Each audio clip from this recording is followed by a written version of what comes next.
Hey guys, it's Amy here and I'm back with another video, and I hope to God that this audio works this time. This is actually my fourth time recording this audio voiceover, so fingers crossed it sounds alright this time. So this is a fan art piece that I've done, and it's for Beauty and the Beast, which is my favourite Disney movie. I just love it. I love the message behind it. I love Lumiere singing Be Our Guest. I love Mrs. Potts and Chip. I love it. And I especially love Belle. So, yeah, so this has been on my to-do list for a while, and I finally got around to doing it, and I'm really happy with the result. It took a while to get there, but I'm happy with it. So all up, this drawing took me 30 hours. Yeah, I was expecting it not to take quite as long, but yeah, I always underestimate my hours. So when I started this drawing, I had a very clear-cut idea of what I wanted to do.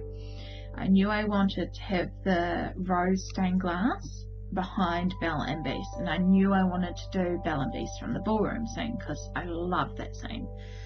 So the first thing I started with was the stained glass, and I've never done stained glass before, but I thought using watercolour and salt would be a really effective way to portray stained glass. So that's what I decided to do, and I love the result. Like, I want to do so much more stained glass. Really happy with how that turned out. Complete experiment, but yeah, I used alcohol markers on top as well, which you'll see me go in later on. And I was very happy with that. The only issue I had with it was, of course, using watercolour. I knew I needed to mask off Belle and Beast just so that they wouldn't get dirty. And unfortunately, oh my gosh, sorry, yawning in the middle of my audio. Oh, I'm not starting again.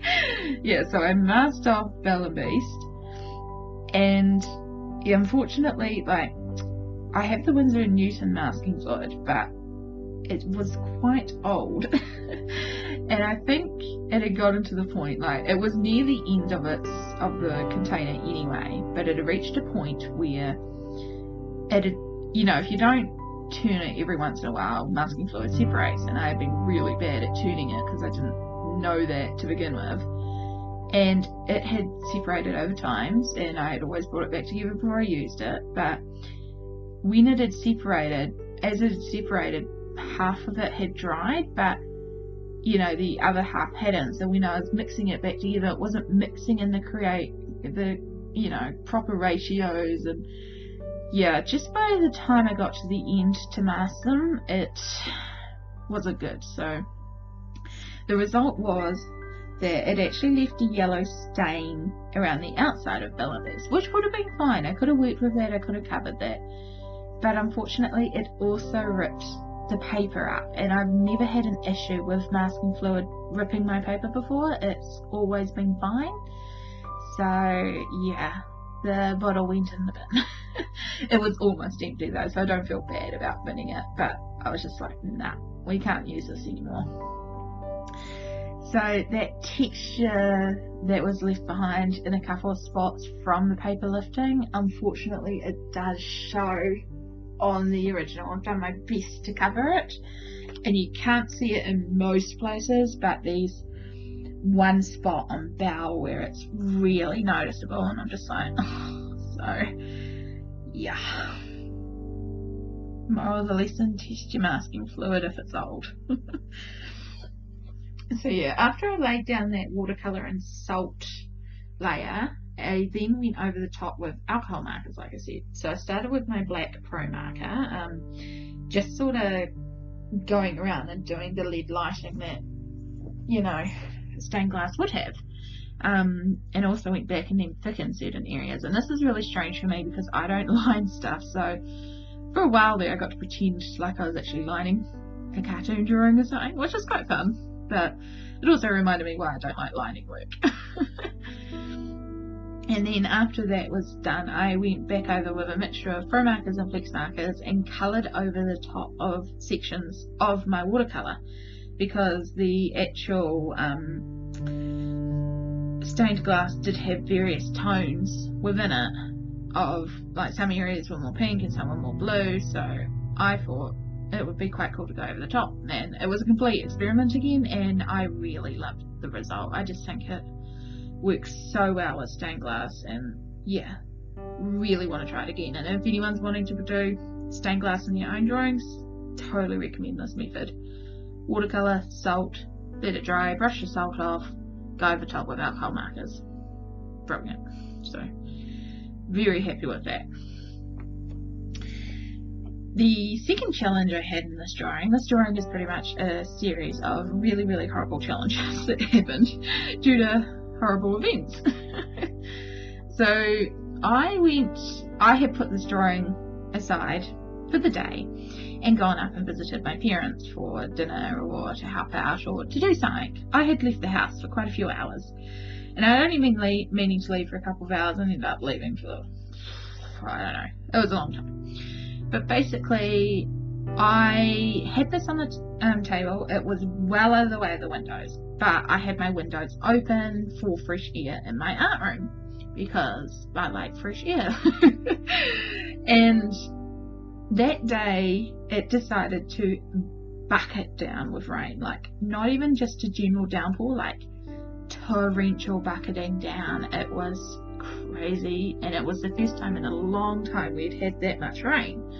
So there was a lot of moisture in the air, and even though no rain got inside, there was not a single leak because I checked very thoroughly, because there was just so much moisture in the air. And this drawing is done on watercolour card. It sucked up all the moisture, and I came home and it was completely damp, and I was like, oh no, it's ruined. So yeah, I put it aside for the night, tried not to panic, and I came back in the morning and it had managed to dry out. It was slightly buckled, but for the most part it was okay. So breathe. So yeah, that was fun as well, not. Yeah, so that was my second big challenge of it. You can't tell now, but you know. The third challenge I had was actually with Belle's skin. So I made the decision that, like, after looking at Belle and Beast, that the colours used within them was basically orange and blue. Like, you know, Beast and Belle, like Belle is essentially all yellow, brown, beige colours, you know. And then Beast is brown, that pop of orangey yellow on his waistcoat, and then all blue for his shirt. So I was like, these colours, because orange and blue obviously complementary, so I was like, these colours actually are essentially complementary colours and they work really well together. So I knew that I was going to shade the darks of the orangey tones with the blue, and then shade the darks of the blue tones with browns and orange, just to sort of tie it all together. So it was just basically using the same colours but in various ways to, yeah, work it all together, and it ended up being very harmonious, and I loved the overall effect of it. But to do that, I of course needed to use blue on Belle's skin, and I started off with so much blue that I kind of freaked myself out and was like, oh no, it's too dark. But once I got all those other colours down, it didn't appear quite so dark, so it wasn't as bad. It's still probably a little bit more dramatic shading on Belle than it should be, but I still feel quite happy with it, and I like it. I just have to learn to go with the flow, I think. Sometimes it's quite hard for me to, particularly when I come in with such a set idea of how the drawing is going to look and things don't go to plan. I just have to learn to let go, I think. And I just have to learn to sort of celebrate what did work well. And I know one area that really worked well that I was really happy with, and that was the shading in terms of the light source, because the light source in this is actually quite complicated for me. So there is a direct light source as if you, the viewer, are the light source coming from straight in front. But then there's also a light source coming behind from the rose glass window. So between the two of them, it kind of made some interesting shading choices for me, but I really enjoyed the result. And what I also did was I also used a pink and a blue pencils at the end to add sort of like a glow around them, as if they were being hit with reflected light from the stained glass window, and it just really brings it all together and it looks so pretty. So I'm really happy with that. I think that worked out really well. So in terms of Belle and Beast themselves, I had, like I said, I had a very clear image in my head of what I wanted, and I knew that I wanted to draw Belle and Beast from the ballroom scene, because that scene is just so iconic and it's just my favourite scene, so that I knew was what I wanted to do. But I didn't want to draw cartoon Belle and Beast. I didn't want to draw lines. That's not me, that's not my style. I knew I wanted to do a realistic version, but I still wanted it to be a very clear cut of where it was being derived from. I didn't want to go and completely change them so that you couldn't recognize them at all. So I did use a lot of, you know, references from the movies and even colouring book pages, because they're quite good with the lines and just looking at the pose and stuff. Yeah, I didn't really change Beast all that much, to be honest. I mean, it's kind of hard to change him when you're not really sure how to refer to him in the first place. The main thing I did was just add a lot more wrinkles to his clothes to add some texture, and just add some pattern to his waistcoat. I did think about adding pattern to his jacket as well, but once I did the secondary shading from the rose window, I was like, no, I love that popper colour, so that got left as is. Yeah, I did have a really interesting discussion with a group of people while I was live streaming this about what sort of shapes would be down below in terms of folds on these pants. It was interesting to say the least. Yeah, but in general, basically the major change with Beast was I just added in some extra folds, gave some pattern on the waistcoat. Belle did go for a few more changes. Obviously the obvious change is his dress. I did put in a lot more folds into her skirt, because there would be a lot more folds. The corset, I gave the illusion of a little bit of boning. I did bring down like the side arm bits so they're not quite as puffy. And her hair, I did change it a little bit just as if it would fall a bit more realistically, and yeah, just little details. I put a little bit more weight on Belle.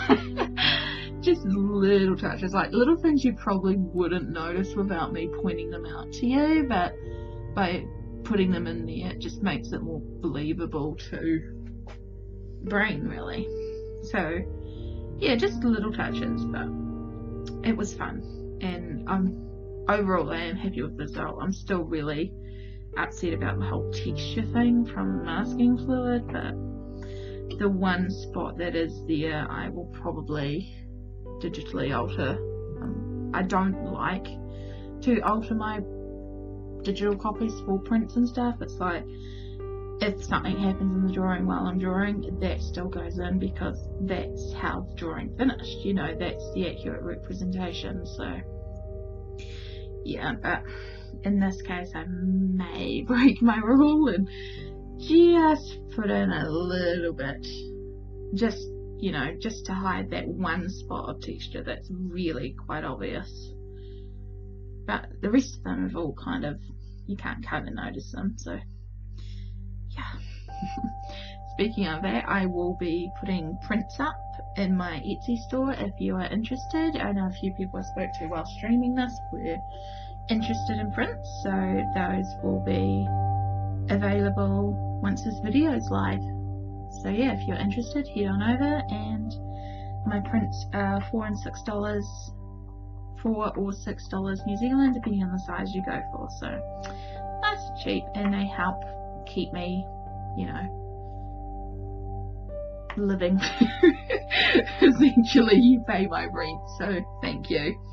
And a huge thank you to everyone who joined me on the live stream as well, because that was so much fun. And having you guys just sort of push me through while working on this, because this drawing took me a lot longer than I thought it would, unfortunately, but got there in the end. And yeah, thank you to everyone who's watched this video. Out of curiosity, would you guys like to see more Disney fan art? And if you would, who would you like me to draw next? I do have another sort of drawing in mind for a Disney fan art piece, but yeah, I'll keep that one to myself for the moment. But yeah, if you guys have a certain Disney, it doesn't necessarily even have to be a Disney princess, but you know, if you guys have a certain Disney fan art you want me to do, let me know, because I'm happy to draw Disney. I'm happy with everything Disney, as the people in my live stream knew, because while I was streaming this, I was playing Disney music the whole time. It was good fun. Yeah, so I'm just going to put on some music now, guys. Thank you for watching, and I'll see you in the next video. Bye!